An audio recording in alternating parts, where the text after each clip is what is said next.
Hola Ricardo, ¿cómo está? Qué excelente que hayamos podido coordinar este espacio virtual el día de hoy.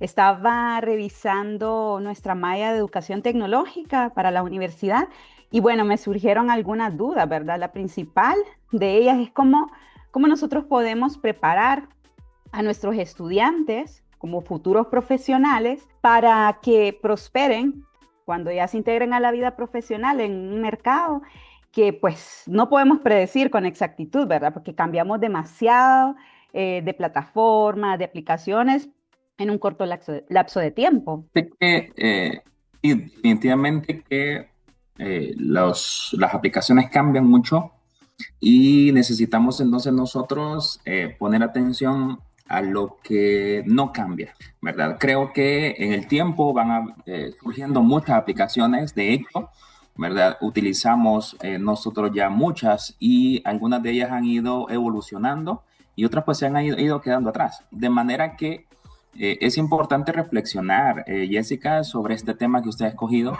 de cómo la didáctica puede entonces ayudarnos en la educación tecnológica. Y definitivamente que lo importante no es enseñar a usar un software, sino más bien es enseñarles a los estudiantes o más bien facilitar que ellos desarrollen habilidades blandas. Por ejemplo, le menciono la adaptabilidad y la creatividad.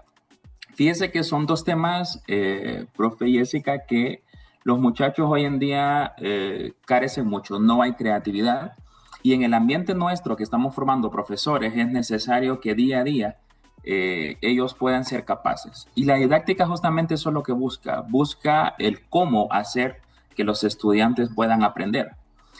Y hoy en día que lo que menos tenemos es atención por parte de nuestros estudiantes, como profesores necesitamos creatividad para captar primero esa atención.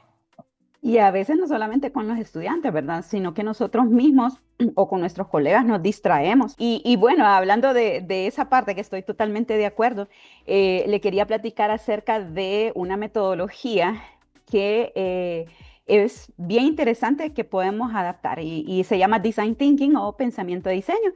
Y bueno, Ah, se ok. convierte, es una metodología que se aplica alrededor del mundo, es un gran aliado porque es una metodología bastante didáctica, pues la podemos aplicar, no solamente se ejecuta a niveles corporativos, sino que también es bastante utilizada en la educación y en la educación tecnológica, por supuesto, también. Ok.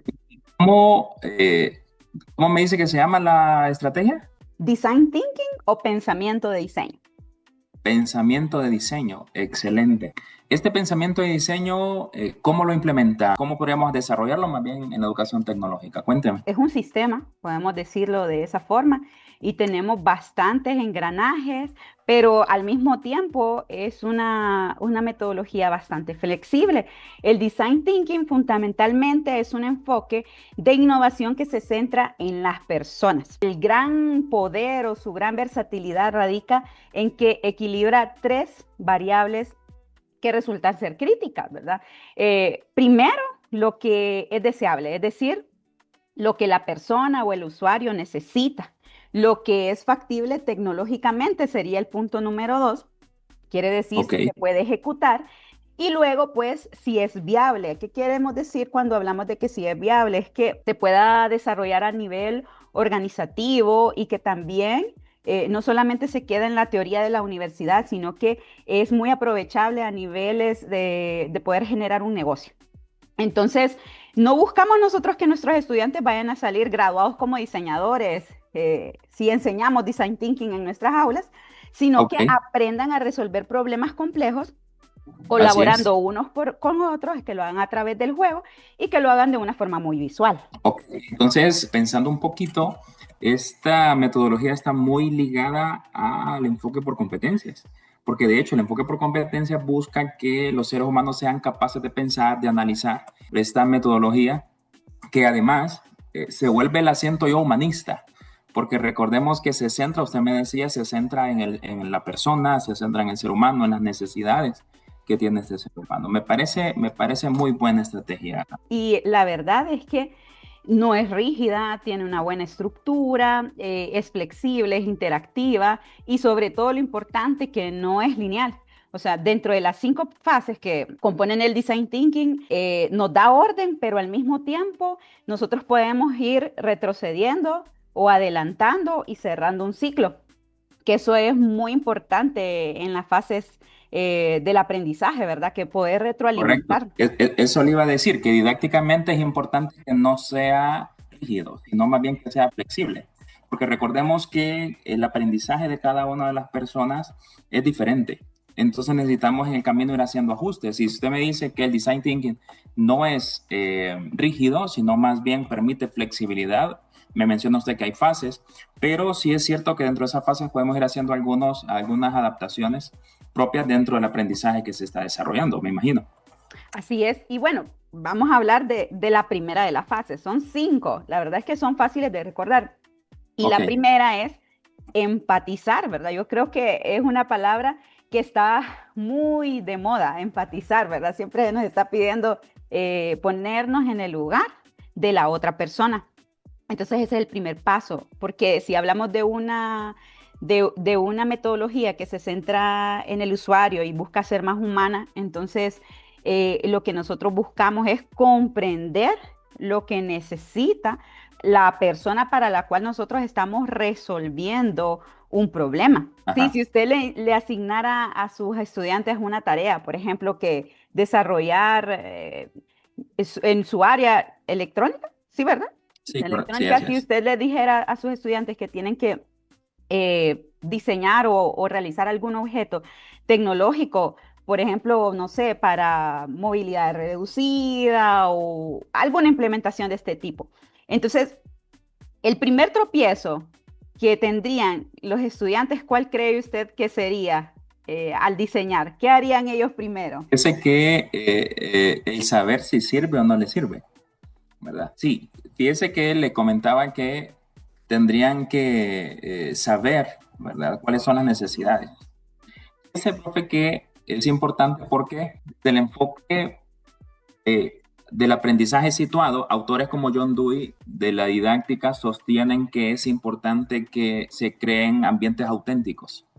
¿Y qué más que en ambientes auténticos? ¿Por qué razón? Para conocer justamente el ambiente. Y cuando usted me habla de empatizar, necesitamos conocer. Nadie empatiza con nadie, con otra persona, si no conoce el ambiente. Entonces, esto es importantísimo porque John Dewey sostiene que aprendemos mejor cuando tenemos un aprendizaje situado, un aprendizaje experiencial. Y entonces esa experiencia me lleva a mí a conocer cuáles son las necesidades. Definitivamente entonces que necesito empatizar con las personas por las necesidades. Me parece excelente.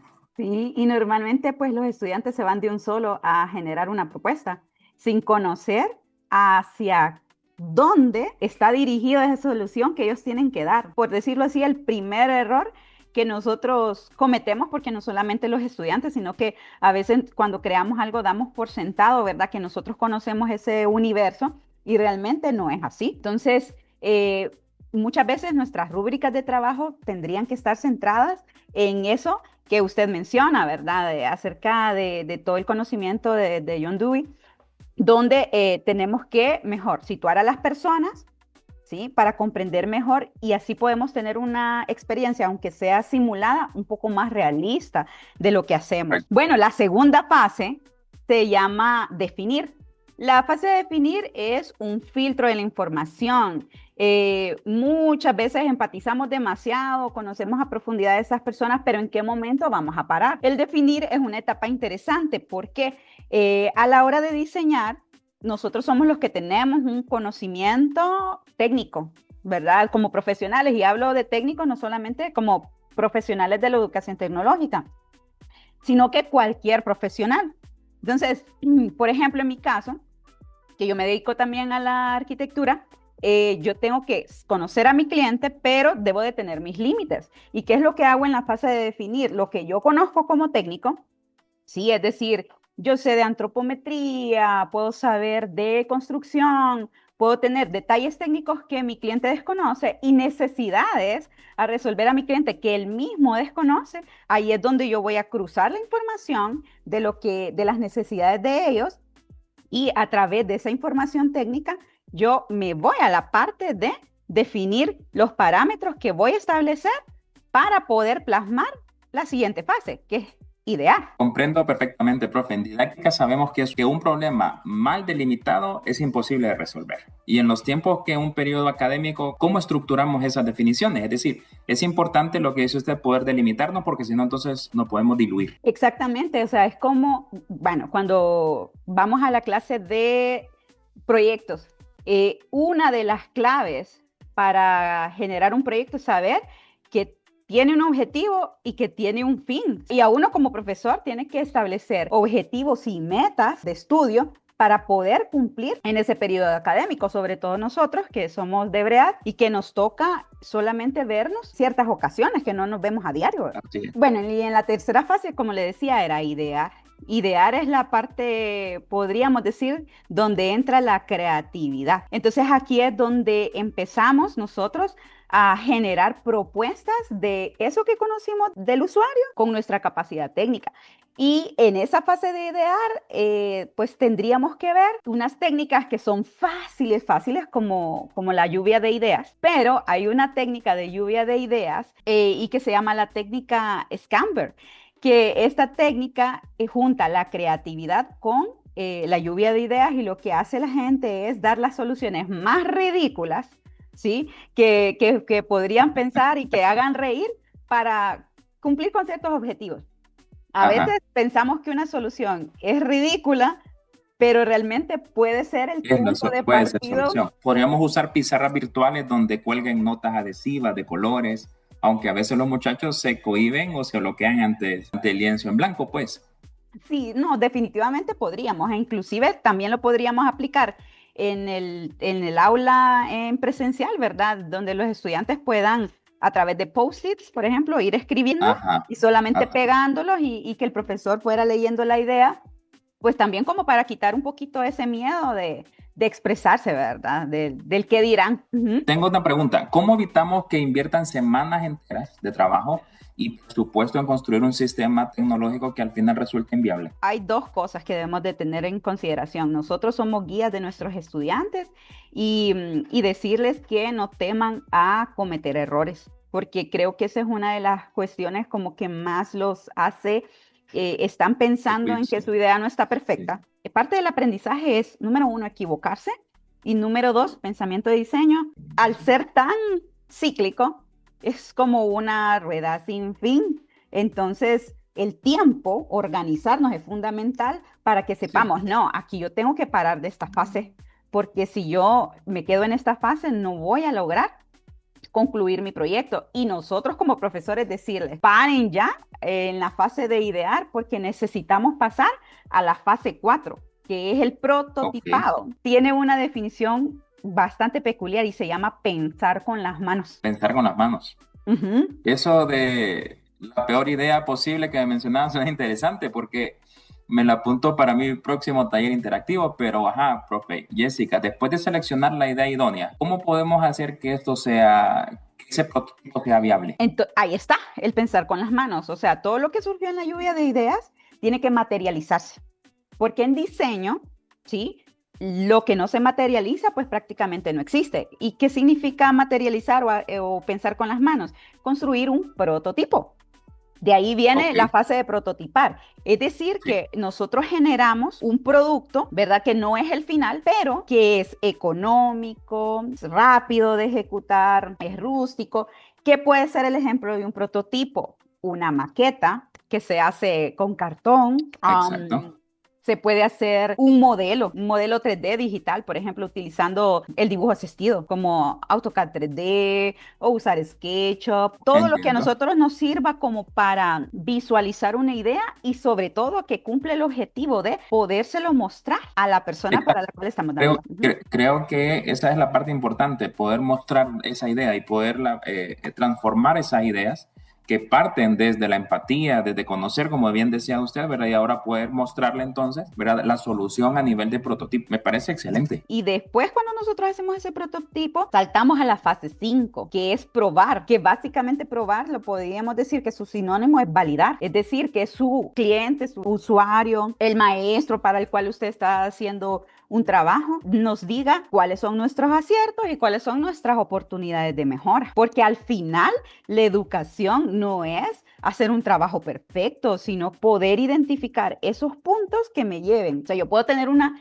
idea genial. A mí me ha pasado con estudiantes que muchas veces la que parecía que no era la mejor idea, al sintetizar, al prototipar y al ver esos puntos de mejora de oportunidad, se vuelven proyectos sumamente interesantes y sobre todo que muchas veces no son proyectos complejos. A veces las soluciones de un problema son lo más sencillo del mundo. Y ahí es donde innovamos, ¿verdad? Perfecto, Jessica, me parece súper la idea, didácticamente pertinente, porque me gusta eso de que puedo regresar, de que no es rígido, me encanta eso de que es necesario que se vayan a un ambiente genuino, a un ambiente auténtico, ¿verdad? Desde la didáctica, como le comentaba, hablamos del aprendizaje situado, del aprendizaje experiencial y sumamente necesario. Así que manos a la obra, abramos ese documento, pues y empecemos entonces a trabajar. Me parece excelente que podamos haber tenido esta plática y poder conocer esta nueva metodología, así que me fascina, muchas gracias. Bueno, listo, entonces manos a la obra, nos ponemos a trabajar y vamos a implementar el design thinking en nuestras aulas de clase. Correcto.